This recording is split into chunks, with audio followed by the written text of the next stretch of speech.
लिए 3 आजमाइशें थीं। एक बहादुरी की आजमाइश, खौफ की गार। अयान को अंधेरे की ऐसे गार में भेजा गया जहां उसके सबसे बड़े दहशतें बनाकर सामने आ रहे थे। लेकिन अयान ने कहा, डर सिर्फ ज़हन में होता है, हकीकत नहीं। इसकी बात सुनते ही सारी शक्लें गायब हो गईं। 2 सच्चाई की आजमाइश, जादुई आईना। एक आईने ने अयान को दिखाया कि अगर वो महल का जादू तोड़ दे तो इसे इंसानों से इज्जत, दौलत और शोहरत मिल सकती है।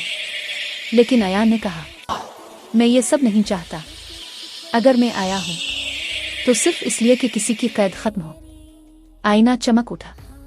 3 मोहब्बत की आजमाइश, टूटा हुआ वदा। एक कदीम किताब थी, परियों का वही वदा लिखा था जो इंसान ने तोड़ दिया था। अयान ने हाथ रख कर कहा, मैं वदा करता हूँ कि मैं परियों की दुनिया की हिफाजत करूँगा।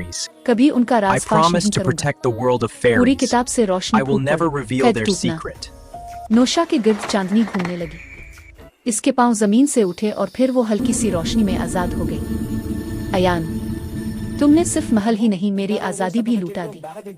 महल के दरवाजे खिले, जंगल में जिंदगी लूट आई। परिंदे गाने लगे, फूल केनल उठे, दरख्तों में रोशनी भर गई।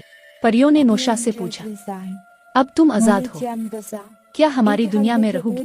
नोशा ने अयान की तरफ देखा, मुस्कुरा कर कहा, मेरी दुनिया अब वहाँ है जहाँ सच्चाई और हिम्मत सब, और वो अयान के दिल में है। अयान हैरान रह गया, और यूं नोशा ने फैसला किया कि वो इंसानों की दुनिया में रहेगी, लेकिन सिर्फ अयान के साथ, खुशी, रोशनी और मोहब्बत बांटने के लिए।